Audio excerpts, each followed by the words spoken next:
All right. Hi, good morning, everyone. Thank you and welcome to this plenary session of the 10th anniversary edition of the GYSS. So this morning, we are very delighted and honored to welcome Sir Prof Geim to deliver his plenary lecture on random walk to graphene.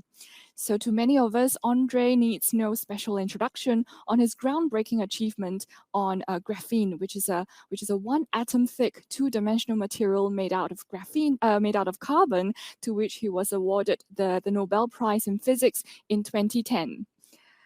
Andre is now a Regius Professor at the University of Manchester, and through the years, he's received numerous distinctions and accolades in various countries and institutions for his outstanding achievements and contributions to science. So apart from graphene, Andre is also well known in two other research fronts in pioneering them. Firstly, in diamagnetic levitation, and also secondly, in biomimicry of GECKO-like materials, making him the recipient of the year 2000 Ig Nobel Prize, and also rendering him the first and only recipient of both the Nobel and Ig Nobel Prizes. A note here, though, to our audience that unfortunately Andre Geim can't be here with us physically or virtually today due to some unforeseen circumstances at the last minute. So there will not be any live Q&A, no live question and answer after the talk, but there will be an interactive a small group discussion with him tomorrow morning. So that's a chance for you to get some interactive Q&A with Sir Andre Geim tomorrow morning. Please take note of that. But nevertheless, let's please welcome Sir Andre Geim and his random walk to graphene. Hello. When someone receives a big prize, especially such big prize as the Nobel Prize, there are always questions, and people usually ask how and why. How, what's the reason for that, and how did it happen? And why, for example, why this guy have received this prize, not myself? In this talk, I'm going to tell you the story behind and why graphene, what's so special about this material, why it deserves the Nobel Prize. About 30 years ago, I got my first permanent position as a professor at the University of Nijmegen in the Netherlands, and I didn't want to do, straightforward research, which we are all in academia are paid to do. I also wanted to do something for my soul, some educational, simple experiments, which I would enjoy doing at my free time. I have done quite a few of those experiments, and to give you an idea about those, they usually called Friday night experiments, I tell you about the first and one of the most famous experiments about magnetic levitation. So in the Netherlands, we had those huge magnets, electromagnets. They create quite a reasonable magnetic field of the order of 20 Tesla. It's several times higher than the magnetic field you would experience if you have MRI scan in a hospital. Unfortunately, they were very awkward to use, a lot of energy, only at night, cooling water goes through to take all the heat out. So basically, frankly, we suffered to find out what kind of experiments could be done in those magnets. And those magnets were not unique at all. They existed probably for half a century in 10 or so places around the world. So once upon a time, I was thinking, okay, what can we do with those magnets? Why wouldn't I put water inside those magnets? Water is popular substance, and it seems no one tried to put water in such magnetic field. Maybe something happened. Apparently, no one asked this question before, and I really didn't know what to expect. So on Friday night, I took a bottle of water, switched the magnet on, and poured this water inside the magnet. I'm not sure what I expected, and certainly I didn't expect it what happened next. Instead, water going to the floor, as one normally would expect, somewhere here at this point, there was a tennis ball of water freely levitating in air. I shine laser light green in order to see it more clearly and blow some air, giving it some movement in order it would be clearly seen that it's a levitating water. Obviously, I didn't invent an anti-gravity machine. It took me several minutes to realize that the phenomena behind is quite well known. It's magnetism. We all possess so-called diamagnetism. If there is a magnet near us, we are repelled by this magnet, but we don't notice this because it's millions, thousand millions, billions times smaller than what we normally associate with magnets like iron, nails, or fridge magnets. So it's perceived, this diamagnetism, as extremely feeble phenomena, which requires really scientific environment to detect it. Turned out not to be true, because numbers tell us that indeed, if put in this reasonably high magnetic field, it's enough to compensate the gravity by magnetism, and there is a special story why it levitates, not just repelled around.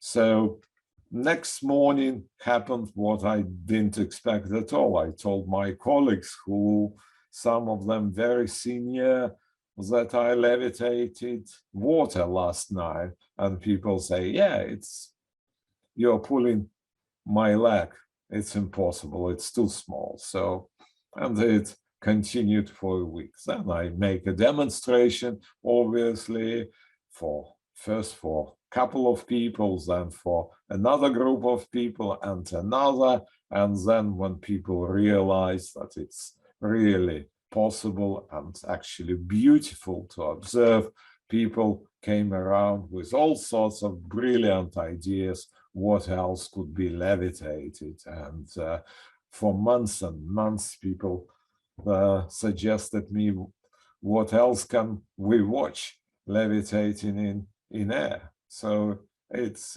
really relaxing to see how levitation occurs. But eventually I got fed up with those demonstrations, so I decided to give it the last run and to find something which would really appeal to everyone, even to school kids. So I took a little frog and levitated it and make this photo of this frog, and even managed to make a short movie of a frog flying in there.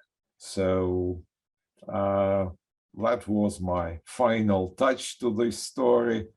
And these days, when I go to conferences, sometimes people stop me at those conferences and say, oh, I know you. No, I don't.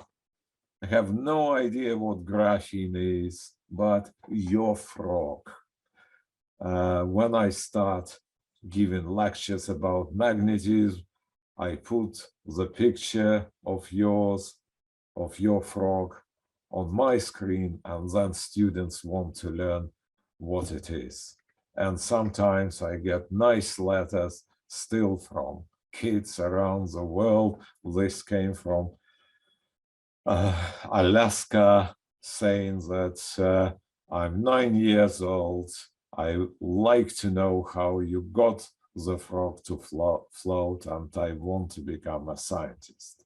I think I rest my case of doing this simple educational experiment.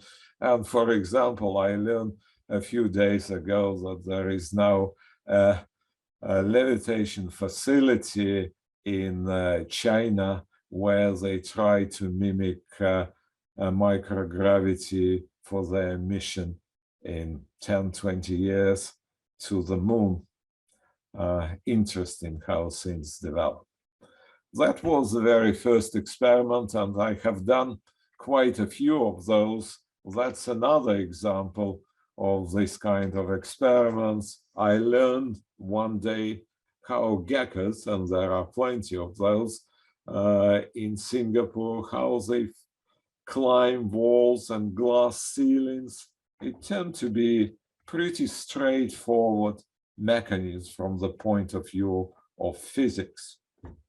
Toes of geckos covered with tiny, tiny submicron hairs. When each hair touches the surface, there is a minute force, nanonewton force, so-called van der Waals force, which attracts this hair to the surface. But geckos learn how to attach all those geckos hairs simultaneously to, say, glass, and then billions of hairs working in unison with nanonewton force create quite a formidable force, enough to keep geckos on top of those ceilings. So then I said, wow, that's the same spatial size which we use in our lab, in my experiments. Why can't I mimic those hairs in biolithography? So about 15 years ago, with the help of my colleagues, I created this forest of tiny, tiny hairs to mimic gecko principle.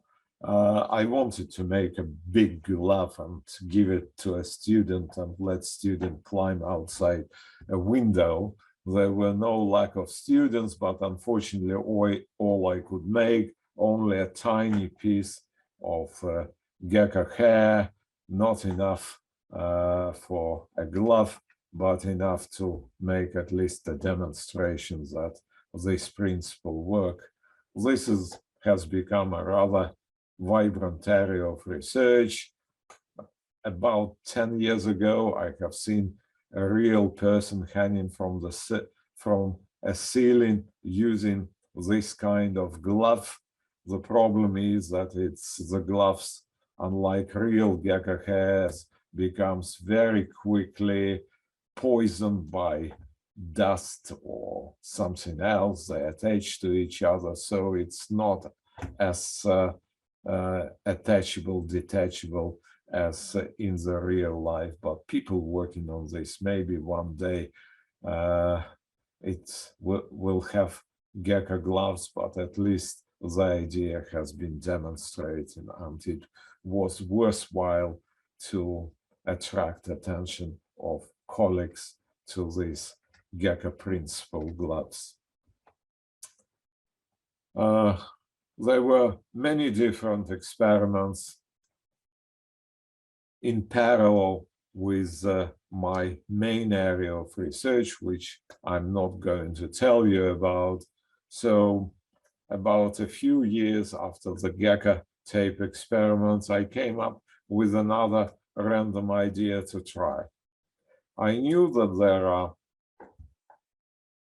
big chunks of graphite, and they're widely used in experiments, all sorts of experiments. It's very popular material for atomic force microscopy, for any surface science technique, and we all know that it's very easy to peel layers of graphite from each other. So I asked myself a question: how thin we can make graphite? You know, ancient philosophers in Greece invented the concept of atoms. If you take a stone and split it in two pieces, and then again, twice again, then eventually you might come to something which is no longer divisible.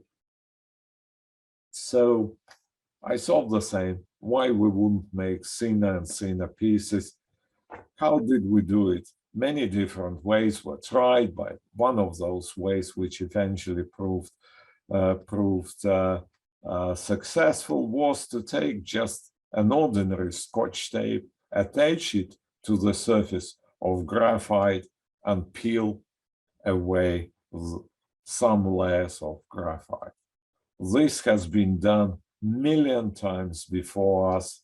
People prepared clean surfaces of graphite using Scotch tape. I have done myself it quite a few times before in my career for various surface probe techniques.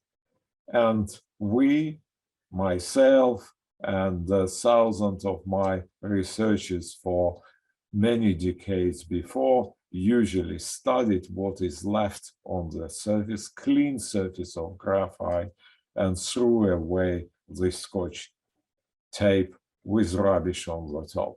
That was a mistake. People didn't realize that together with the Scotch tape, they probably threw away their Nobel Prizes. So we took this Scotch tape and looked in the microscope. And immediately the light comes from the back of the screen. It's on looking from the back, how much light goes through. This piece is dark, this is thick piece of graphite. Graphite is metal, it's not transparent, but then there are very thin pieces of graphite which are nearly they're transparent and highly transparent. Now, with benefit of hindsight, I know that it's probably about 10 atomic layers thick. It's extremely thin in this respect, about 3 nanometers thin. And that was eureka moment.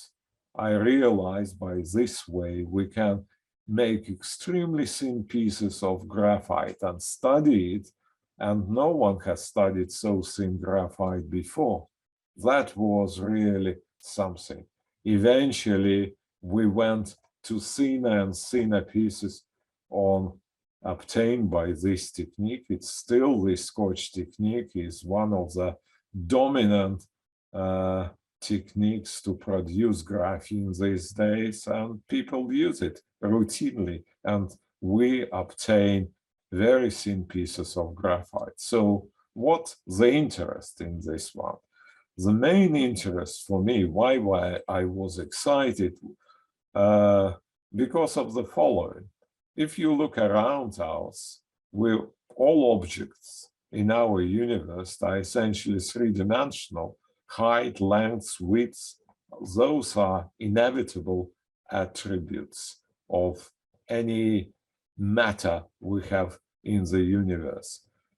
There are no two-dimensional materials in our normal life, unless you forget about graphene. At least they were not known before. And the reason for this is quite simple.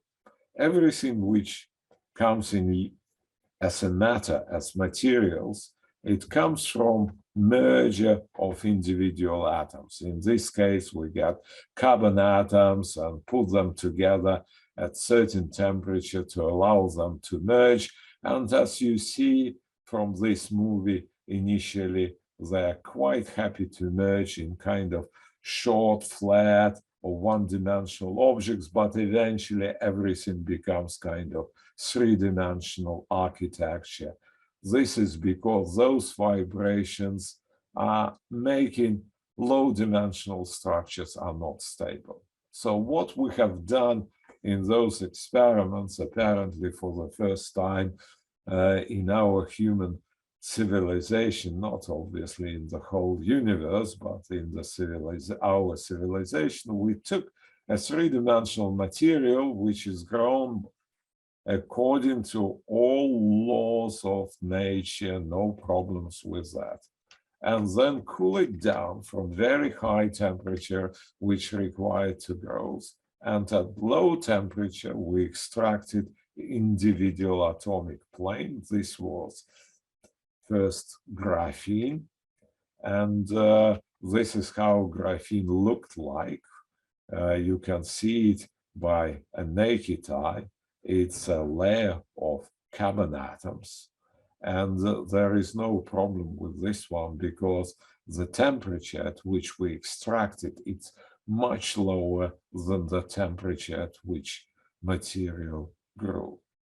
So we took then all kinds of available characterization technique of modern science to prove that this material indeed a monolayer, essentially a chicken wire of carbon atoms, which can be drawn like this one. And this is it. We prove that we can obtain two-dimensional materials by extracting individual atomic planes from bulk materials. If you look at this structure, it's an extremely simple structure. You think that nothing special would be about this structure. And if it would be if it would be just a monolayer, stable at room temperature of carbon, I wouldn't be talking to you today.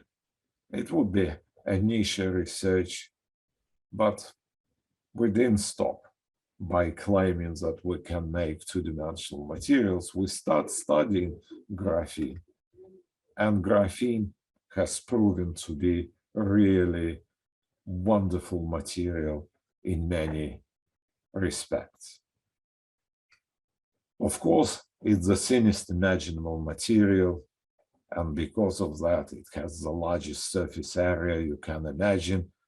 Several football pitches can be covered with gram of this material. What we didn't expect, no one expected, that it's actually the strongest material ever measured. Of course, it's on nanoscale, but it's strong enough to survive environment, to live in air, to make membranes, and so on. Approaches the theoretical limit which is possible in our universe for strong materials. It's stiffer than diamond, but at the same time, it's stretchable and pliable, like a little bit rubber. It shows record thermal conductivity and it allows huge current through its cross-section, 1,000 times, millions actually times more than copper is capable to sustain per the same thickness at room temperature. It's completely impermeable to all atoms we know. And the list goes on and on and on, and people add more and more superlatives to this long list of graphene. The Nobel Prize was given not for the fact that we found a two-dimensional material, but for investigation of science electronic properties of this material. Let me give you a very, in one transparency, a very basic idea of what's going on. Essentially, all metals, all materials we know around us, they're kind of can be explained, semiconductors, metals can be explained by Schrödinger physics. It's quantum physics, but it's particles essentially moving like billiard balls or ballistic particles. If you are astrophysicist or particle physicist, then people use another equation, which is called Dirac equation, which describe a very fast particles which are moving close to the speed of light.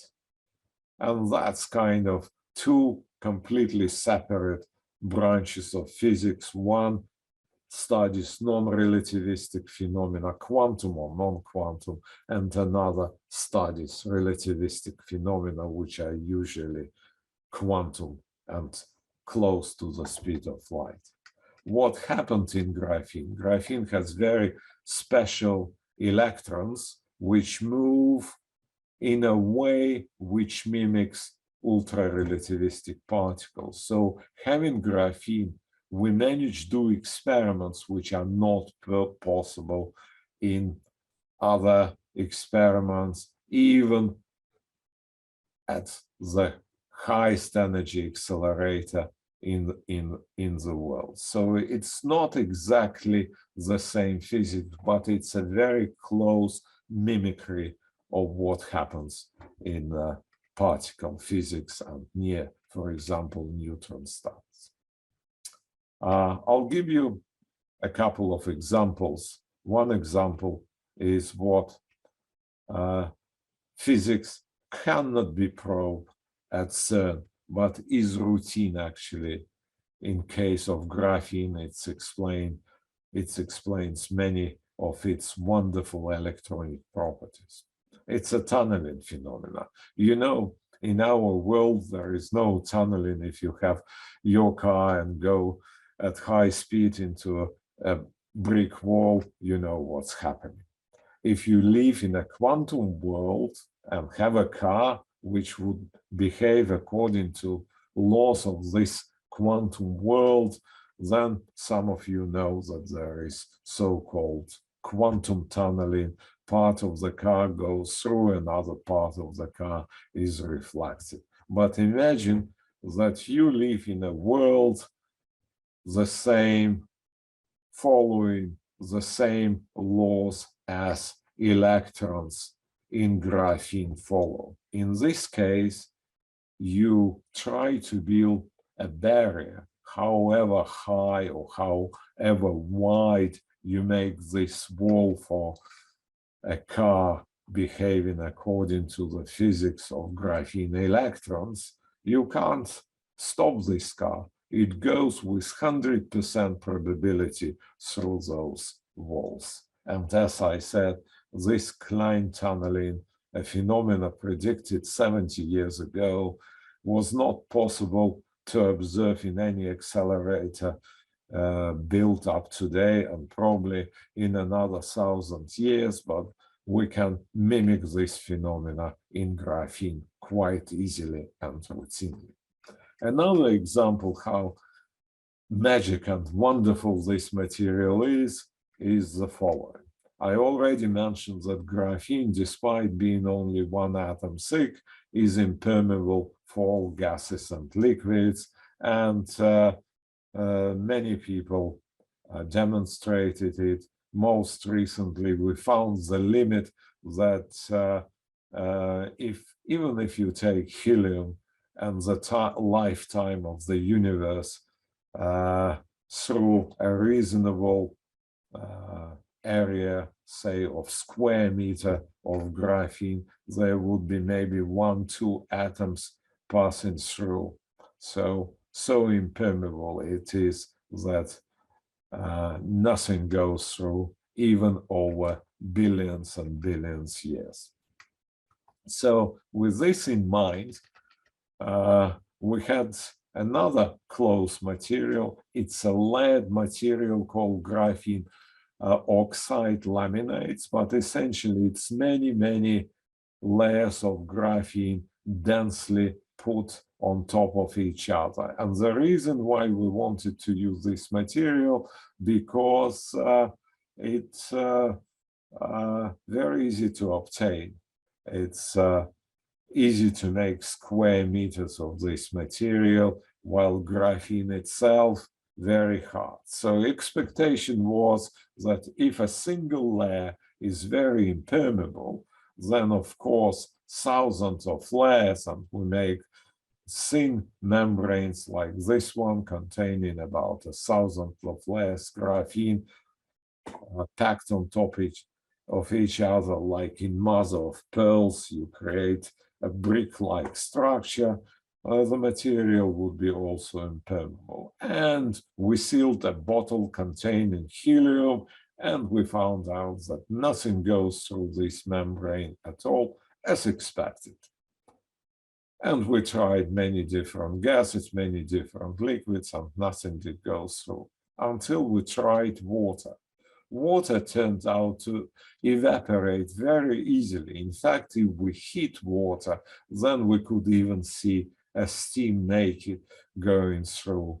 We changed water to helium and back and found out that it's vacuum tight. No gases can go through, but at the same time, when it's 100% humidity, water goes easily through. So it's an oxymoron of vacuum-tight material, which at the same time super permeable to water vapor. I'll leave you wondering how it could be, because it looks like magic. It's not a magic. We know the explanation, but you can find it in this paper, for example, if you are interested, or on the web. My final example is another magic which graphene has delivered. You know, people were looking for philosopher's stone, something which turns lead or something else into gold for many centuries, and they were not successful. We were a bit successful in this respect. We didn't use lead, but we used electronic waste. Central processing unit or any kind of electronic waste can be exposed to aqua regia, mixture of two acids which dissolve all metals, including gold. And then we filter this solution, which contains all sorts of salts, including gold salt, through graphene.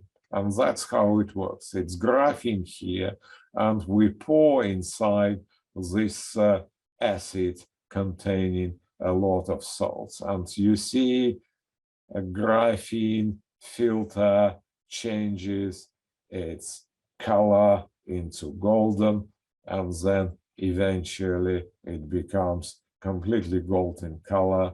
The extraction is nearly 100% of gold, 99 point something percent of gold extracted from this circuit, and all other metals, all other salts which occur in this solution, they just go through without compromise. Then what is left here is heated up to 500 centigrades in air, and as a result, you get a bunch of gold grades. Literally, it works as simple as this. You extract gold from rubbish. It's a recent paper. We'll see how it will be taken by recycling industry, but we can easily do it in the lab. So with those two examples, I hope I persuaded you that graphene shows a cornucopia of unusual effects. I give you 3 examples. There are hundreds of those from other groups as well. Those were 3 examples from our own research, and I think graphene continues to bring more and more such an unusual phenomenon.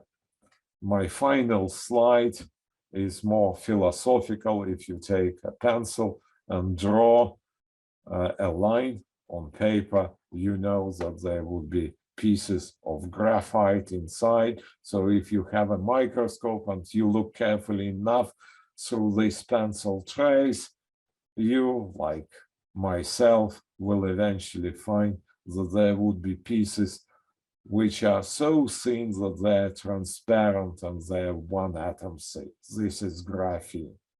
So literally and figuratively speaking, graphene was in front of our eyes and under our noses for many centuries since pencils were invented and used, and we didn't know about that. That probably gives you an idea how little about the world we live in we still know. Thank you very much. Goodbye. All right, that was a truly inspired and very inspiring talk by Prof Geim on the random walk to graphene. I think his Friday night experiments will resonate with many of us researchers in the audience as well. That those incidental discoveries that you make bore out of scientific curiosity, or sometimes just pure luck. Yeah, that reminded me of my own experiences as well in my early days of PhD. My first project actually, where after 6 months of seemingly futile experiments, I made an accidental 10 times extra dilution of my stock materials, and then that led to some surprise successes in this type of solar cell device I was making.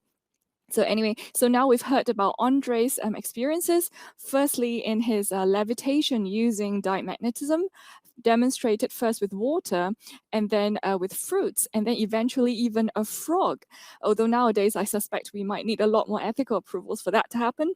And then moving on to his pioneering work in bio-inspired nanomaterials, the GECKO-like GECKO feet-like tapes and gloves.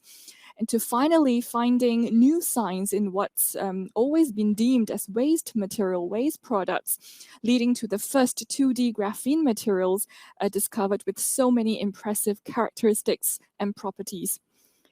I'm sure many of our audience, including myself, have many burning questions for Andre about his very inspiring talk. But it's a pity that Andre isn't with us here today. But please be reminded that tomorrow there's an interactive session, a small group discussion with him. So that's our chance to ask some live questions to Andre. But regardless, I think I do hope that his lecture has left us with some interesting talking points for further discussions with our friends and colleagues after this. And most importantly, for our aspiring young scientists of GYSS audience, Andre's last slide definitely left us some food for thought. And that is, there is boundless and endless eureka moments around us, but they're still untapped and undiscovered, but we just need to keep looking for them. They're just right there under our noses. So lastly, thank you for the audience, and we thank Andre as well for the very lovely talk. And we certainly hope to see you and Andre in our other events in our next year's GYSS. Thank you.